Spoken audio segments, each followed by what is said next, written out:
All right, guys, so going over some setup tips here just for a seated leg curl.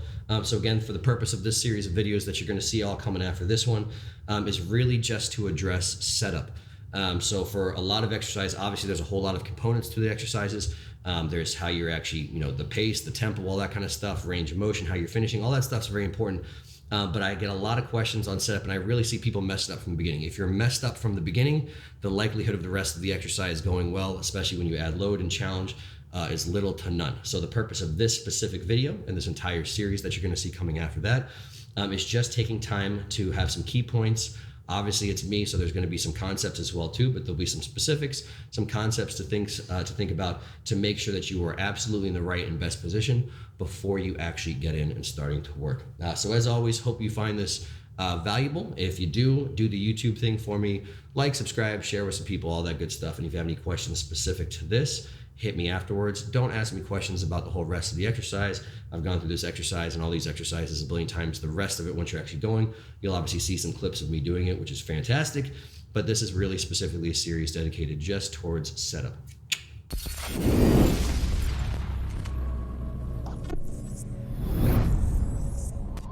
So just going through all the things that we can adjust, even from the most basic stuff and then up through a couple advanced tips.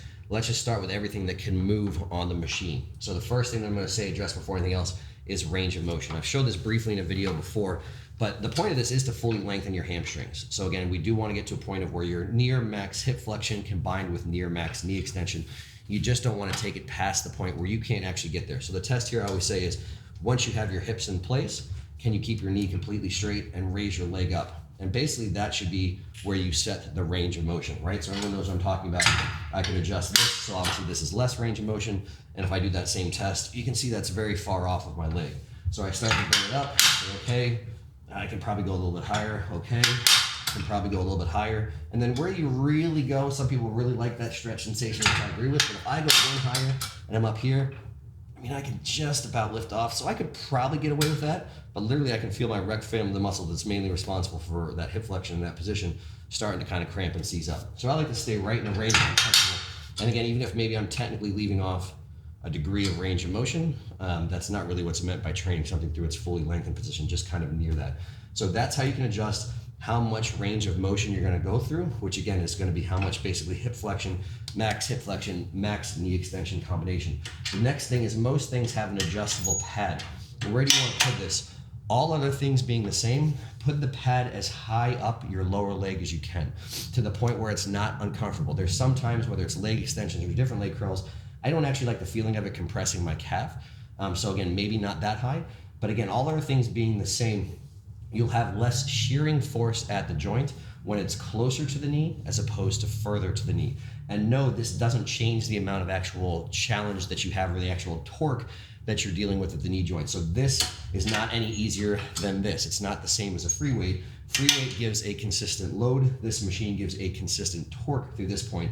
So again, adjusting that doesn't make it easier or harder. It's gonna be exactly the same here or here as far as torque at the knee.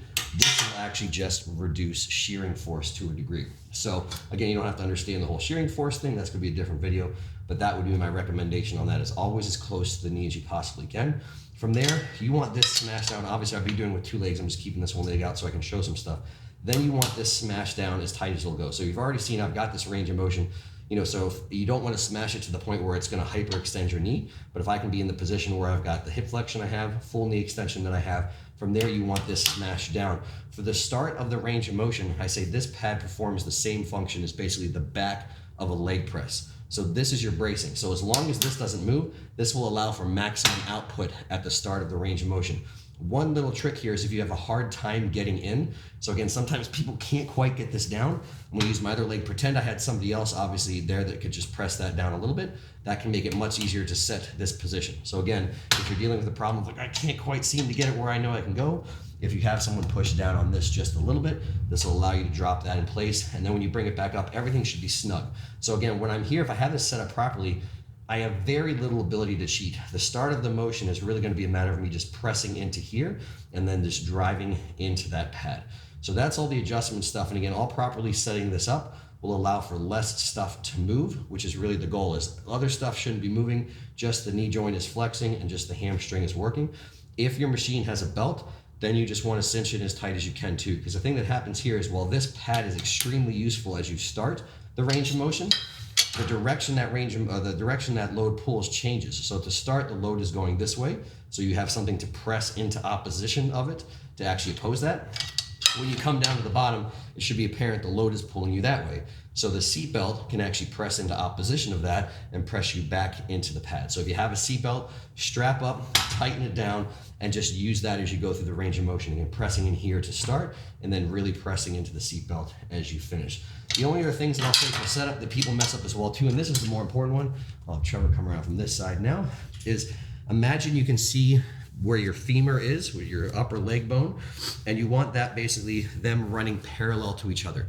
You don't want this type of stuff happening. So again, with where you actually have the axis of the machine, you want that ideally the axis of your knee joint in that same plane. So again, you want that where it's going to achieve that is basically first these parallel, and then also kneecap pointed straight towards the ceiling. If I externally rotate it all, and again, this is pretty dramatic and not too many people do that, but if you externally rotate it all, again, you're not operating in the same plane, which one, I could say, not great for the knee joint, but two, will actually limit or make your force production more inefficient.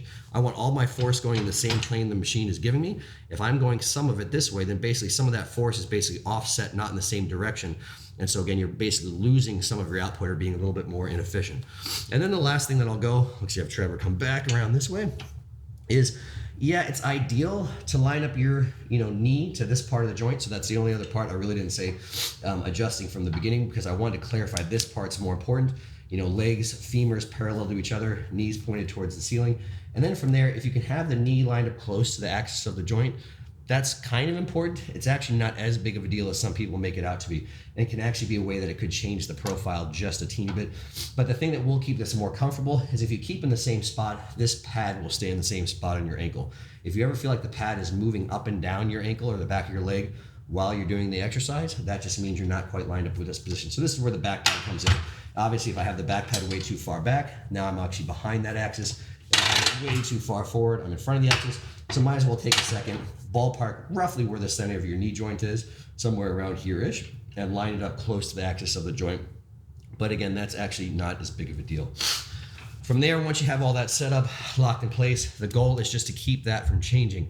The number one things that I see people doing is they launch, so they come off the ankle pad. Your back of your leg should never come off the ankle pad. Your thigh should never come off of this pad, and this position should never change. That's a big thing that I see when people are cheating or just being less efficient with the motion, is they let their knees kind of flare out. So if anything, one, they'll let those bones not be parallel to each other anymore, but also they externally rotate. And again, generally just a form of cheating. So again, you want to keep these locked nice and still. Once you get going, really the only thing that should be moving, motion around the knee joint, lower leg moving, everything else up should be still. And then we'll show you what a working set looks like next.